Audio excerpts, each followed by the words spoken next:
Mr. Hoppy really loves his neighbour Mrs. Silver, and Mrs. Silver really loves her tortoise Alfie. One day, Mrs. Silver asks Mr. Hoppy how to make Alfie grow, and suddenly Mr. Hoppy knows the way to win her heart. With the help of a magical spell and some cabbage leaves, can Mr. Hoppy be happy at last?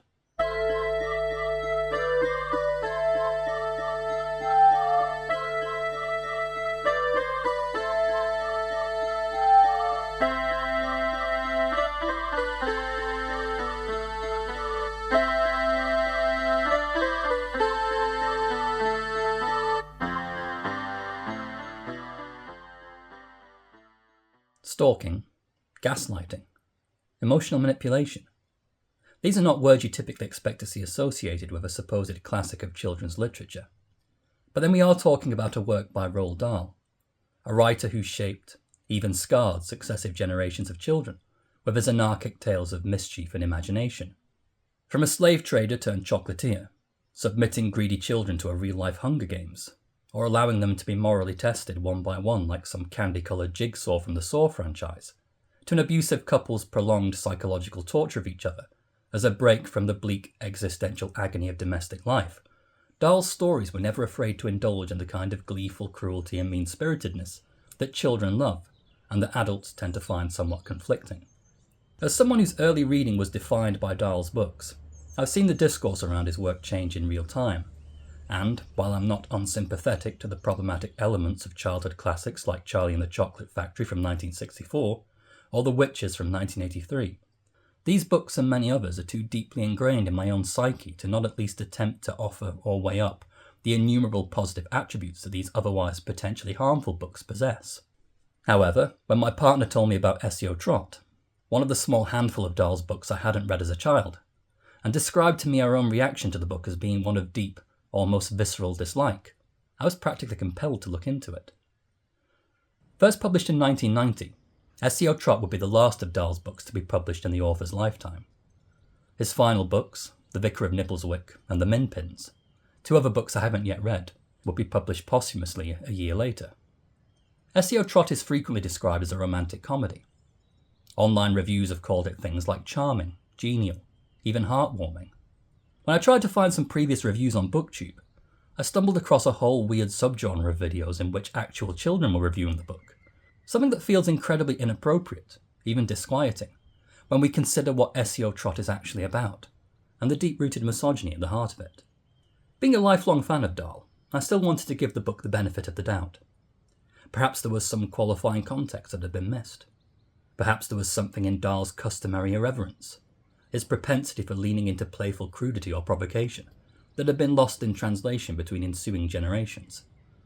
Unfortunately, this wasn't the case. Only a few pages into the book, I started to wonder if this wasn't meant to be read as a horror story. The peeping Mr. Hoppy, spying on his neighbour from the balcony above like he's the hapless stooge in some Brian De Palma film, was far from the ideal of a romantic bachelor. Though he's framed as the typical quote-unquote nice guy, a quiet, lonely man who loves his plants and flowers, and who has been forced by shyness alone to love Mrs. Silver from a distance, his actions and demeanour throughout the book are creepy, sinister, bordering on the criminal. When Mr. Hoppy gaslights Mrs. Silver into thinking he has a magic spell that will increase the size of her beloved pet tortoise Alfie, she jokingly exclaims, "Mr. Hoppy, I'll be your slave for life." Hearing these words, Hoppy practically goes into a paroxysm, repeating the phrase over and over again while, quote, simply quivering all over with excitement. Rather than feeling like a quirky romantic story about the absurd lengths a painfully shy man might go to win the affections of an unrequited love, the whole dynamic of the relationship here is predicted on the sinister deceptions of Mr. Hoppy, his lack of respect for both personal boundaries and the wants and needs of the woman in question, and the gross stupidity of Mrs. Silver. She's barely even a character. This lack of detail is symptomatic of the book's other major problem. It just doesn't feel like a complete story. It's a concept for a story, a sketch or an idea. Dahl does little to flesh out these characters, nor is there anything here that we can invest in on an emotional level. Why is Mr. Hoppy in love with Mrs. Silver? It's never explained. It certainly isn't a love based on Mrs. Silver's own wants and needs, since her only character trait here is the love she has for her pet tortoise, something Mr. Hoppy disregards and effectively takes away from her. That Hoppy is rewarded for his lies, his entitlement, his crossing of personal boundaries, is part of an unfortunate trope in fiction, one that the channel Pop Culture Detective has termed stalking for love. This is outlined further in a fantastic 2018 video essay on the subject, which is well worth looking into in the context of Dahl's book. I've included a link to it in the description below, as it articulates far better than I ever could the roots of this toxic trait, and the extent to which it has been commonly accepted, even ingrained as an everyday pattern of behaviour, one that negatively affects the lives of both men and women to this very day. In a story for adult readers, the kind of moral ambiguity present in the relationship between Mr. Hoppy and Mrs. Silver might not have been such an issue. Characters don't always have to be likeable, and their stories don't always have to be virtuous. Fiction is full of interesting characters who exist in a moral grey zone, while others remain compelling protagonists despite crossing the line into full-blown villainy. We can enjoy the first-person confessionals of the protagonists in books like Lolita, A Clockwork Orange, and American Psycho, because we can recognise as adults the level of irony and unreliability that Vladimir Nabokov, Anthony Burgess, and Bret, Easton, Ellis bring to their characters, and how they're framed, satirised and lampooned as part of a broader intellectual commentary and critique. But in a book aimed at young children, the overarching message of Esio Trot seems to say that men are inherently entitled to the affections of women, that they have a right to place themselves in the lives of these women, disregarding the feelings or concerns of the woman in question, who in turn is reduced to no more than an accessory, or like a prize or trophy there to be won.